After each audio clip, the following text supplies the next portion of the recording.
Do you feel like you have the weight of the world on your shoulders?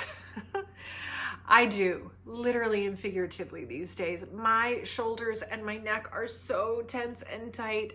I can barely get comfortable some days. I can barely lift my arms up and get my fingers on that keyboard in front of me. So if you are looking for a simple, quick fix to clear up any clogged shoulders and tame the tension in your neck. All right, I know I promised you something to clear up the clog of tension in the shoulders, the congestion there. And as a result, your neck is going to end up feeling so much better.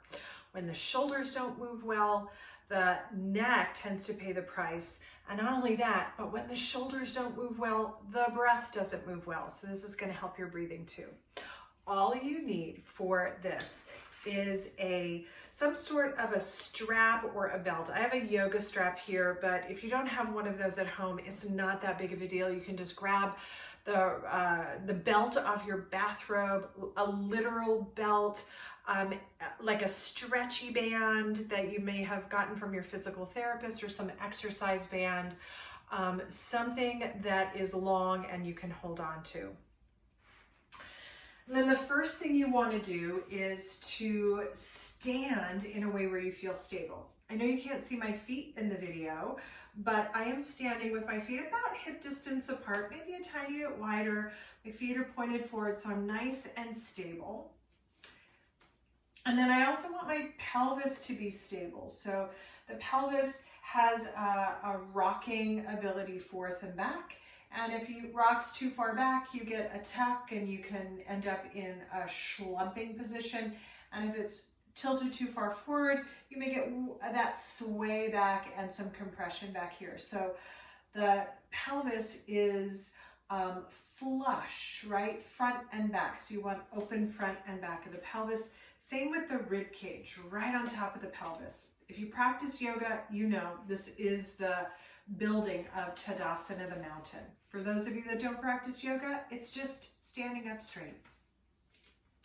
After you've gotten yourself standing up straight, put your head right on top of the chassis of the shoulders. That's important too. Then take your strap or your belt and draw it out in front of you. You want an overhand grip. You want your hands just a bit wider than shoulder distance apart. Shoulders relax away from the ears. And with a gentle grip on the belt, pulling any slack that may have accumulated in the middle out.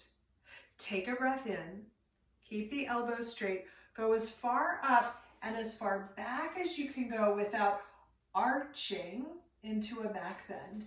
And then exhale, the arms come down. They can come down to shoulder height, or they can come down all the way. On inhale, elbows stay straight, arms sweep up and overhead. And on exhale, they travel all the way back down in front of you. So as you continue to do this, you might need to walk one or both of your hands just a little wider on the thigh, so that eventually you can begin to draw the thigh slightly back behind the head. It doesn't have to go too far back.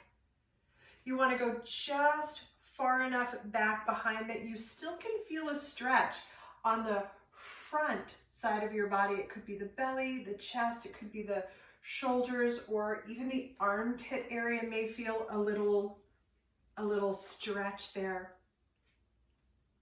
Every time you inhale, arms come up overhead. And then next time you get upright, pause here. Arms are slightly behind you.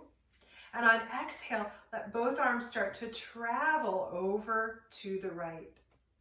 On inhale, the arms travel back through center. They're behind you, but then they travel over to the left. And you're just going to go back and forth here. And the whole upper body stays upright. The head stays right on back of the shoulders, and you go side to side here as you floss your shoulders. Yep, I said it. You are flossing your shoulders, taking all the gunk out.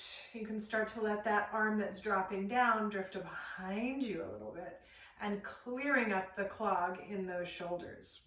So take another few flosses from side to side and then bring your arms back up overhead, and on exhale they come all the way down, and you pause for a moment and just enjoy the sensations that come after. So shoulder flossing, you can never get enough of it. If you have any injuries with your shoulders or limitations, you may have to wait until they heal or clear up. But if you can reach up overhead, you're good to go. And this is one of my favorite go-tos for a lot of time on the computer or too much time sitting. And it comes from my dear teacher and friend, Jill Miller with Yoga Tune-Up. I hope that this helps release the tension in the neck and clear up the clog in your shoulders. Happy flossing.